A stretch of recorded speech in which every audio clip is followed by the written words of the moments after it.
Hi everybody, welcome to Nitro. I'm Neil, and today's review is going to be of the Acme 8th scale Nitro powered Truggy. Okay, it's in this great looking full colour box here. The box itself is quite sizable. It's 650 by 450 by 200 millimeters deep, and it weighs probably about 5 kilos. So let's get the lid off and see what's inside. Okay, so with the lid off, well, it's great to see it's all car in the box, isn't it? It basically fills the entire box almost. Got some protective covering there over the body shell. Let's take away this cardboard packaging, which is there to help locate and protect the car in the box. But wow, it's just huge. Let's get it on the table. I'm guessing we've got radio equipment here. Let's get it all out and take a close look. Okay, so we've got our Truggy out here, and before we can start evaluating it, we really need to know what a Truggy is all about. Well, they're actually a halfway between a monster truck and a buggy, hence the name. It's a Truggy. So the idea, if you can imagine a monster truck, it's quite high, centre of gravity, big wheels. They look great, a whole load of fun, but not so good at covering the terrain particularly quickly or jumping because of that high centre of gravity. A buggy, on the other hand, is a very race-focused class of model car. They have very sort of relatively narrow wheels and tyres, and they're very sensitive to setup over terrain. Both of those things are really good fun, but this is the halfway house, and Truggies really do cover the ground that bit quicker and easier than buggies, and because of you'll notice they are low down, unlike a monster truck. They also are very stable, so that's what these vehicles are all about. So if you are looking for something that's going to cover the terrain and have fun with, it's going to be relatively easy to drive, this is the way you want to go. Okay, if you want to stay purely race focused, then maybe lean towards the buggy. If you're just out for fun and you want the look of the vehicle, then maybe go for a truck, monster truck or something like that.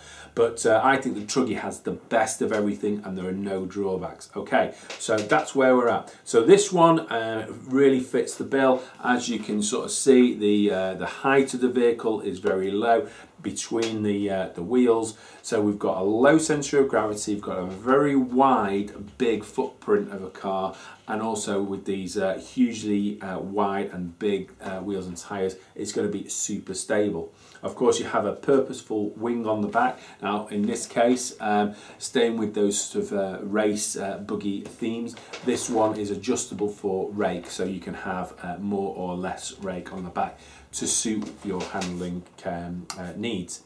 So let's take the body shell off, take a look underneath and see what we've got going on there. So with the bodywork out the way, the heart of the model, of course, is this pull start engine. It's a 0.25 Nitro engine, big block, mated to this polished header and pipe. Not something that I expected to see, a nice polished tuned pipe like that, but it's here nonetheless, so that's always a plus.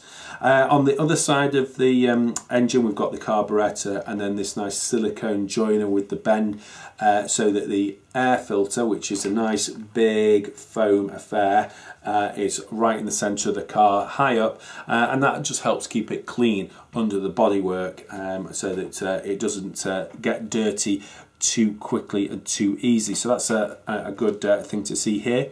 Working around this way, we've got a large fuel tank. It's a very positive action on the lid there. Again, with there's a little cutout in the lid, so you could attach something like a cable tie to be able to open that remotely if you wanted to, if you're going to get into racing, so you kind of got something there that's already race prepped. And then we've got plenty of silicone tubing here, which is clipped around.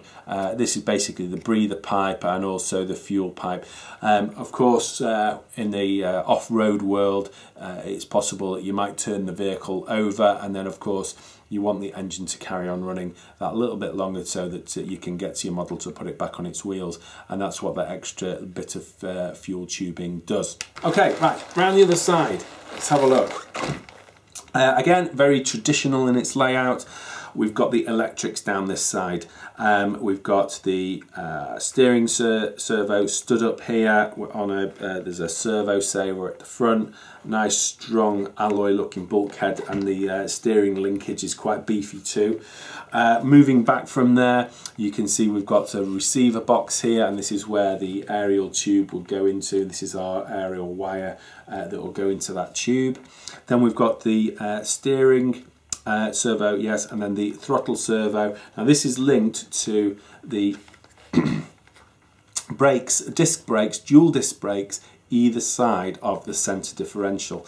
Now the centre differential pinion and spur, they're both metal gears, so which is going to be great for durability. And then moving backwards there on this side, we've got the compartment for the batteries and a really convenient on-off switch, and that switch is going to be able to easily be reached by just popping your finger up inside the bodywork like that from underneath and getting to it.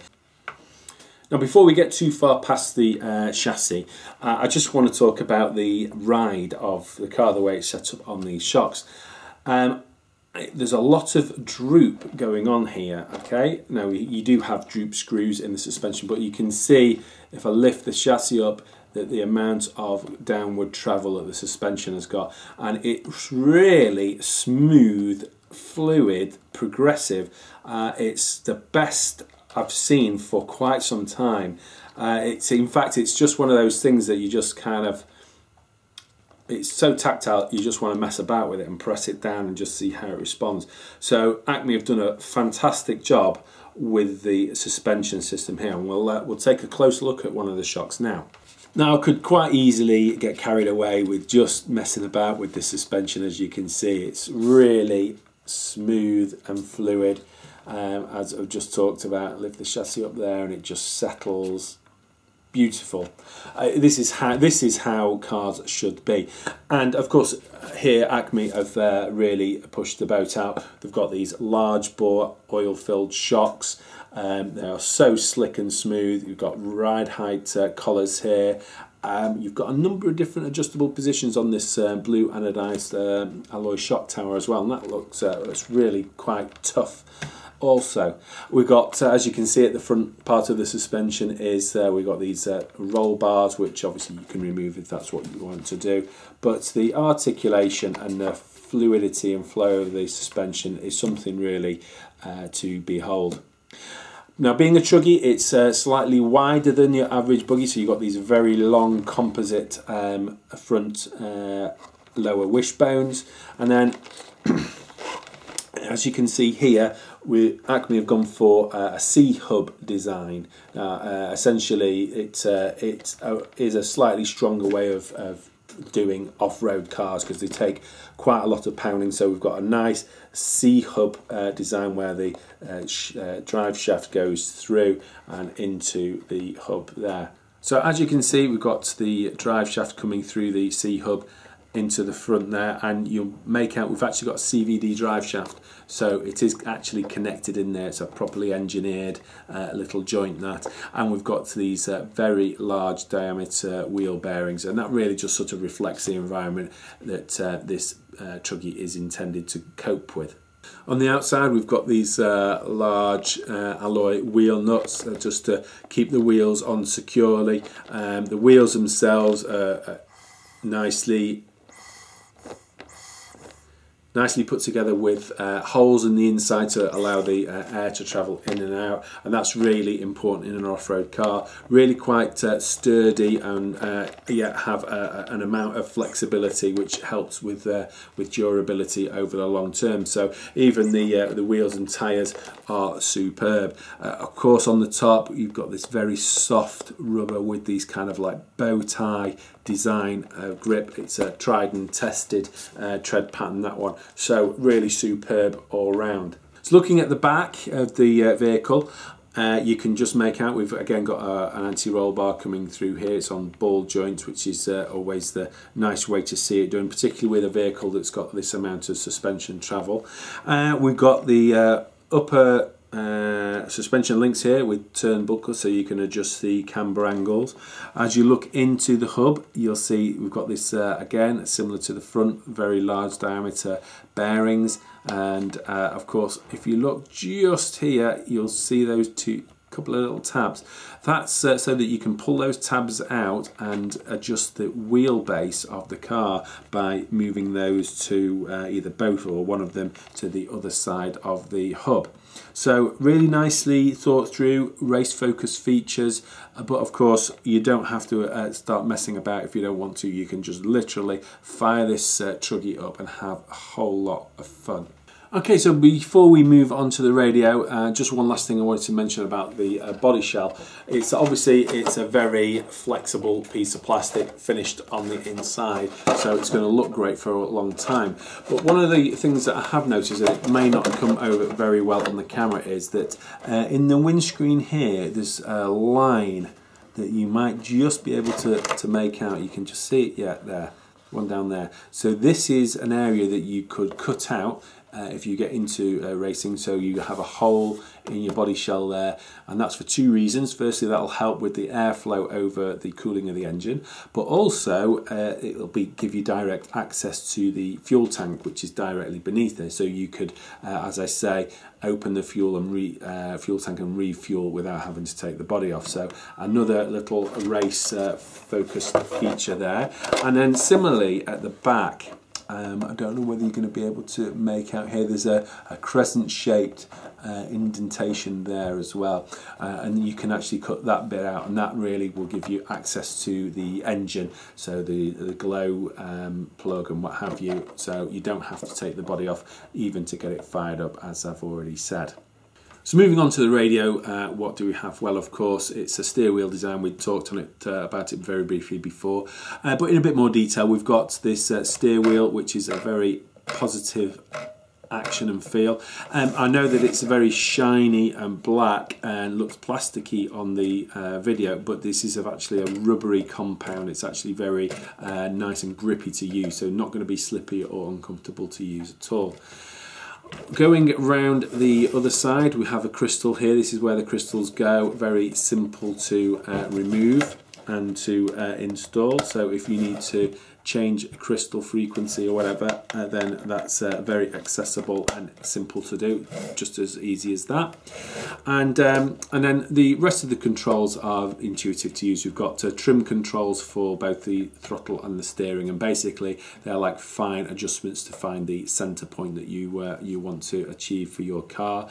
And then of course on the other side we've got these switches which will reverse the throttle or steering servo. So you know, if you wanted, for example, to have the acceleration feature by pushing away and the brakes by pulling, you can do that by flicking a switch. So very simple. Of course, we've got the extendable aerial on the top, and the whole thing is very well balanced by the batteries that go in the bottom. So you're going to need 8 AA batteries for the radio, and we have those available from Nitro in a rechargeable format, so be sure to check those out across the other side of the page. And once the battery's in there, it does actually give this handset some kind of like tactile weight and good balance feel. So that's one of the really good things about these particular steer wheels. So that's pretty much it. One last thing is we touched on the manual earlier. It's a great document, I have to say. I've leafed through it. There's parts list, parts numbers for everything. There's exploded diagrams for the whole truck, but better than that, there's also exploded diagrams of the components. So there we go, we've got the differentials there and how they all fit together and the part numbers. So if you do need to take anything apart to maintain it or repair it, there's a whole series of diagrams there showing you how it actually fits together. So that's a real bonus, and you don't really get to see that very often with a ready-to-run vehicle. Of course, to get up and running for the first time, if this is your first Nitro model, you're going to need a few other bits and pieces. Some AA batteries we touched on before. These are the rechargeable versions that we have available, and of course we have the mains chargers as well. Real great competitive prices. Very worthwhile considering those. We'd also recommend the Model Technics range of fuels. Now you're going to need 25% nitro content fuel, so we have that here, and also Model Technics after run oil, which is a real key to the long life of any nitro engine. Okay, so have a look at those, worth checking out. And then lastly, to actually get up and running, you are going to need a glow igniter. Now there's one in this little startup set. We've got a number of these starter packs. You can just buy bottles, fuel bottles and what have you, but this is kind of all in one. You've got a glow igniter that takes an AA battery, and then a few other tools and bits and pieces. Everything that you need to get up and running is right here on this table, so it's worth checking them out. So that's it. That's another review of this great Truggy from Acme. I have to say I've been really pleasantly surprised by the quality and of the whole package of this. So it's worth considering. Thanks very much for watching. Remember, the best prices are right here at nitrotech.co.uk, and I will see you again soon.